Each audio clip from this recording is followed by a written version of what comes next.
নমস্কার, দেখছেন talk to Bangla. আমি অভিষেক রয়েছে আপনাদের সাথে। এই মুহূর্তে যে খবর নিয়ে উপস্থিত হয়েছি, যে খবর আমরা আপনাদের বহুদিন আগেই দিয়েছিলাম যে একদম নতুন একটি রাজনৈতিক দল পশ্চিমবঙ্গে আসতে চলেছে, যারা 2026-এ ভোটে লড়াই করবে এবং তারা কিন্তু মূলত অবহেলিত বিজেপির নেতা এবং বিজেপির কর্মী সমর্থকদের এই মুহূর্তে কিন্তু জোটবদ্ধ হচ্ছে তারা, এবং সল্টলেকের আইপ্যাকের এক আধিকারিকের সঙ্গে তারা একটা বৈঠক ইতিমধ্যে করে ফেলেছে। আমরা কোনো নেতার নাম বলিনি, কিন্তু কিছুক্ষণ আগেই আনন্দবাজার.in সেইখানে কিন্তু সরাসরি একটা খবর রিলিজ করেছে, যেখানে কিন্তু একই খবর দেওয়া আছে এবং সেখানেই কিন্তু বলা আছে যে দিলীপ ঘোষের নেতৃত্বে নাকি এই একটি মিটিং হয়েছিল। আপনারা দেখতে পাচ্ছেন সেই খবর, একদম হেডলাইনে লেখা আছে কিন্তু নতুন দল গড়ছেন দিলীপ, দ্রুত নির্বাচন কমিশনে আবেদন, নথি দিয়ে জল্পনা বিজেপির অন্দরেই। প্রশ্নের জবাবে কি বললেন ঘোষ? একদম সরাসরি এই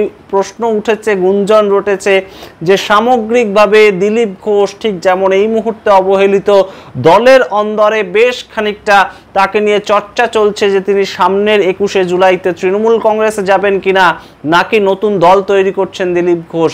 সেইটাই কিন্তু একদম সরাসরি আনন্দবাজার.com আপনারা দেখতে পাচ্ছেন সেই খবর।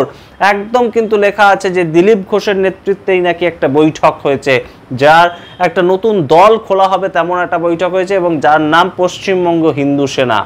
সেই সম্বন্ধে কি বলছেন দিলীপ ঘোষ, বাকি নেতারা বা কি বলছেন, সমস্তটাই বলবো, কিন্তু তার আগে অবশ্যই টক টু বাংলা ইউটিউব চ্যানেলটিকে সাবস্ক্রাইব করে দিন।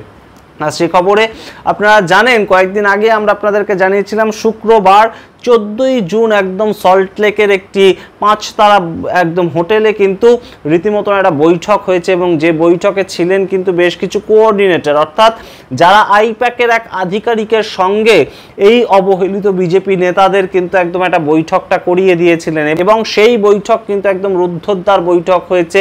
জনা 25 বিজেপির এমএলএও ছিলেন, তার সঙ্গে বিভিন্ন নেতা নেতৃত্বরা ছিলেন রাজ্য স্তরের, এবং তারা কিন্তু এই বৈঠক করেছেন, যারা কিন্তু বিভিন্ন ক্ষেত্রে বিভিন্ন সময় একদম শুভেন্দু অধিকারী কিংবা নেতা নেতৃত্বের দ্বারা কিন্তু অবহেলিত বেশ খানিকটা, এবং তারাই মূলত এই পশ্চিমবঙ্গ হিন্দু সেনা নামক দল খোলার একটা ভাবনা চিন্তা করছেন। এবং সরাসরি আজকে যে একদম আনন্দবাজার.com এর যে খবরটা, সেটা কিন্তু অত্যন্ত গুরুত্বপূর্ণ। একদম সেখানে কিন্তু বলা আছে যে এই বৈঠকের শীর্ষে নাকি ছিলেন দিলীপ ঘোষ।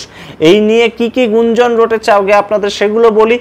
প্রথম যে গুঞ্জন রটেছে সেটা আপনাদেরকে বলি যে শুক্রবার সল্টলেকে জনা 25 বিজেপি নেতা নেত্রী দিলীপের নেতৃত্বে বৈঠকে বসেছিলেন। দ্বিতীয় গুঞ্জন, সে বৈঠকে নতুন হিন্দুত্ববাদী দল গঠনের বিষয়ে প্রাথমিক আলোচনা হয়েছে। তৃতীয় গুঞ্জন, দলের সম্ভাব্য নাম পশ্চিমবঙ্গ হিন্দু সেনা PHS।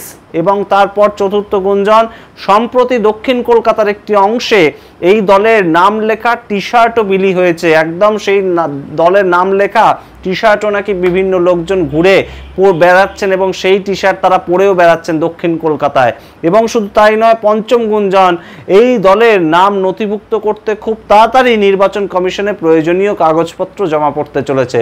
সুতরাং এই যে গুঞ্জনগুলো ইতিমধ্যেই রটে গেছে, এবং যার মধ্যে মূলত থাকছেন বিজেপির প্রাক্তন যারা নেতা ছিলেন এবং যারা এই মুহূর্তে অবহেলিত, তাদেরকে নিয়েই কিন্তু এই দলগুলো গঠন হতে চলেছে। ঠিক যেমনভাবে 2021 সালের আগে আমরা যাদেরকে বিজেপিকে নেতৃত্ব দিতে দেখতাম, তারা কিন্তু 2021 সালের পর আর তেমনভাবে বিজেপির নেতৃত্ব স্থানীয় জায়গায় নেই। ঠিক যেমনভাবে আমরা দেখতে পেয়েছিলাম সায়ন্তন বসুকে, রিতেশ তিওয়ারিকে, যারা বিজেপিতে দিলীপ ঘোষ থাকাকালীন অবস্থায় কিন্তু একদম সামনের সারিতে থাকতেন, তারা কিন্তু এখন আর নেতৃত্ব স্থানীয় জায়গায় নেই। কিন্তু আমরা আগের দিন কারোরই কিন্তু নাম বলিনি, কিন্তু এই ক্ষেত্রে একদম সরাসরি এই সমস্ত নেতা যারা এই মুহূর্তে অবহেলিত অবস্থায় রয়েছেন, তাদের কি অবস্থান কিংবা তাদের কি বক্তব্য এই সামগ্রিক গুঞ্জনের সম্বন্ধে, সেটাও কিন্তু একদম স্পষ্ট বলবো। কিন্তু এই মুহূর্তে বিজেপির অন্দরেই কিন্তু এই জল্পনাটা উস্কে উঠেছে, সেইটার ভিত্তিতে কোনো স্টেপ ফার্দার নেয় কিনা, এবং এই যে একটা নতুন প্রয়াস তৈরি হচ্ছে, সেটাকে কেন্দ্র করে বিজেপি একদম যারা কেন্দ্রীয় পর্যবেক্ষক রয়েছেন তারা কোনো স্টেপ নেন কিনা। মঙ্গল পাণ্ডে থেকে শুরু করে সুনীল বানসাল, তারা রাজ্যে রয়েছেন, তারা রাজ্যে রেখে প্রত্যেকটা জায়গাকে তারা বুঝতে পারছেন, এবং সেখান থেকে যদি নতুন একটা দল, হিন্দুত্ববাদী দল তৈরি হয়, তাহলে কিন্তু বিজেপির ভোট অবশ্যই সেখানে কাটা যাবে। বিজেপি এমনিতেই যে স্ট্র্যাটেজিটা নিয়েছে, তারা কিন্তু মুসলিম ভোটটাকে ছেড়ে দিয়ে ভোটে লড়তে নামছে, এবং যেখানে কিন্তু 294টার মধ্যে একদম সরাসরি 210টা আসনে তাদের লড়াইটা করতে হবে এবং সেই জায়গায় দাঁড়িয়ে 210টা আসনের মধ্যে ম্যাজিক ফিগার কিন্তু 148টা তাদেরকে একদম আদায় করে নিতে হবে ক্ষমতায় আসতে গেলে। এবং সেই জায়গায় দাঁড়িয়ে এখন বিজেপির যা অবস্থা, বিভিন্ন লোকজন বিজেপি ছেড়ে চলে যাচ্ছেন। জন বার্লা থেকে দেখতে পেয়েছি আমরা, হলদিয়ার একজন এমএলএ তিনিও কিন্তু পরবর্তীতে একদম সরাসরি তৃণমূল কংগ্রেসে যুক্ত হয়েছেন। কিন্তু যারা যুক্ত হতে পারছেন না কিংবা যাদেরকে তৃণমূল কংগ্রেস নিতে হয়তো রাজি নয়, তাদের জনপ্রিয়তা তেমন নেই হয়তো সেই হিসাবে, সেই ক্ষেত্রে তাদের পরবর্তী কচটা কি হবে, তারা কিভাবে রাজনীতিতে থাকবেন ভেসে, সেইটাই কিন্তু একটা গুরুত্বপূর্ণ প্রশ্ন। এবং সেই জায়গা থেকে একটা নতুন দল তৈরি হওয়ার একটা সম্ভাবনা দেখা দিয়েছিল এবং সেটাই কিন্তু একদম গুরুত্বপূর্ণভাবে এই মুহূর্তে রিলিজ করেছে সেই খবরটা। এবং সেই জায়গা থেকে বিজেপি যদি এখনো পর্যন্ত এই খবর সম্বন্ধে সচেতন না হয়, দলের আভ্যন্তরীণ ক্ষেত্রে এই সমস্ত হারিয়ে যাওয়া নেতাদেরকে একদম তুলে না আনে, বিভিন্ন দায়িত্ব না দেয়, তাহলে কিন্তু হিন্দু ভোট একটা ভাগ হওয়ার চান্স থাকছে। এবং কোনোভাবে যদি পশ্চিমবঙ্গ হিন্দু সেনা কিংবা অন্য কোনো নাম নিয়ে অন্য কোনো সংগঠন তারাও যদি একটা তৈরি করতে চায়, হিন্দুত্ববাদী ভোটটা ভাগ হয়ে যায়, তাহলে কিন্তু বলাই বাহুল্য রাজ্যের শাসক দল তৃণমূল কংগ্রেস অনেকটাই এই ফল সুবিধা ভোগ করবে।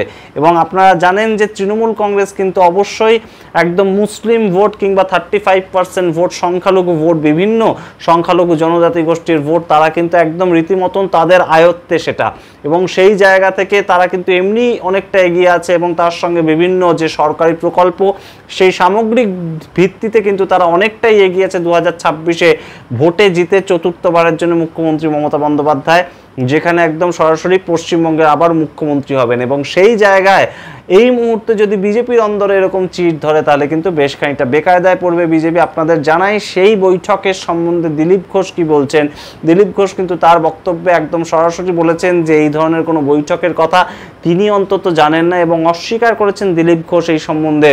তার বক্তব্য হচ্ছে এই সামগ্রিক যে বৈঠকের আরেকটা গুঞ্জন রটেছে সেই সম্বন্ধে তিনি ওয়াকিবহাল নন এবং তার নাম ভাঙিয়ে বিভিন্ন লোক বিভিন্ন খবর করছে। কিন্তু এই বৈঠকের যে একটা হয়েছে, এই বৈঠক যে কার্যত একদম হাতে কলমে একদম সরাসরি গ্রাউন্ড লেভেলে হয়েছে এবং আইপ্যাককে সেই সামগ্রিক 25 জন বিজেপির বিভিন্ন নেতাকর্মী তারা যে একটা দায়িত্বের নেয়ার কথা বলেছে কিংবা একটা প্রাথমিক লেভেলে কথাবার্তা হয়েছে, তেমন কিন্তু একটা খবর সূত্র মারফত রাস্তায় ছড়িয়েছে এবং রাজনৈতিক পরিমণ্ডল কিন্তু এই মুহূর্তে সেটা নিয়ে রীতিমতন চর্চা করছে। তবে সেই বৈঠকে দিলীপ ঘোষ ছিলেন নাকি অন্য কোনো নেতা ছিলেন নাকি অন্য কোনো অবহেলিত নেতা যারা কিন্তু এই সামগ্রিক বৈঠকে ছিলেন, সেটা কিন্তু এখনো পর্যন্ত স্পষ্ট নয়। তবে ইতিমধ্যেই রিতেশ তিওয়ারি থেকে সায়ন্তন বসুর মতন নেতারা কিন্তু বলছেন যে তারা বিজেপি ছেড়ে যাওয়ার কথা এই মুহূর্তে ভাবছেন না এবং দিলীপ ঘোষ বলছেন যে তিনি অসুস্থ ছিলেন, তাই জন্যে শনিবারের আগে পর্যন্ত তিনি বাড়ি থেকেই বেরোননি। তাই তার সম্বন্ধে এই ধরনের গুঞ্জন রটানো মানে সম্পূর্ণ একটা মিথ্যে ভাষণ করা। কিন্তু তাহলে এই বৈঠকের সম্বন্ধে যে একটা গুঞ্জন রটেছে সেটা কি শুধুই রটানো হয়েছে নাকি তার আসলেই কোনো ভিত্তি রয়েছে? কিন্তু এই মুহূর্তে যেটা খবর, আগেও আপনাদের যেটা বলেছিলাম, একটা বৈঠক কিন্তু হয়েছে যারা অবহেলিত বিজেপির বেশ কিছু কর্মী সমর্থক রয়েছেন তাদের মধ্যে এবং একটা সংগঠন কিন্তু তৈরি হচ্ছে ধীরে ধীরে। সেটা হতে পারে তারা ভোটে লড়বেন কিংবা হতে পারে তারা ভোটে লড়বেন না, সেই সিদ্ধান্ত পরের হতে পারে, কিন্তু একটা বৈঠক কিন্তু ইতিমধ্যেই হয়েছে। আমরা আগেও যে খবর দিয়েছিলাম সেই খবর আরও একবার আনন্দবাজার.com একদম কিন্তু রিলিজ করলো। সুতরাং সামগ্রিকভাবে এই একটা গুঞ্জন রটেছে, তার সামগ্রিক ডিটেলসটা আপনাদের জানালাম। পরবর্তীতে এই নিয়ে সামগ্রিক আপডেট অবশ্যই আপনাদের সামনে তুলে ধরবো। দেখতে থাকুন টক টু বাংলা এবং অবশ্যই টক টু বাংলা ইউটিউব চ্যানেলকে সাবস্ক্রাইব করে দিন। ধন্যবাদ।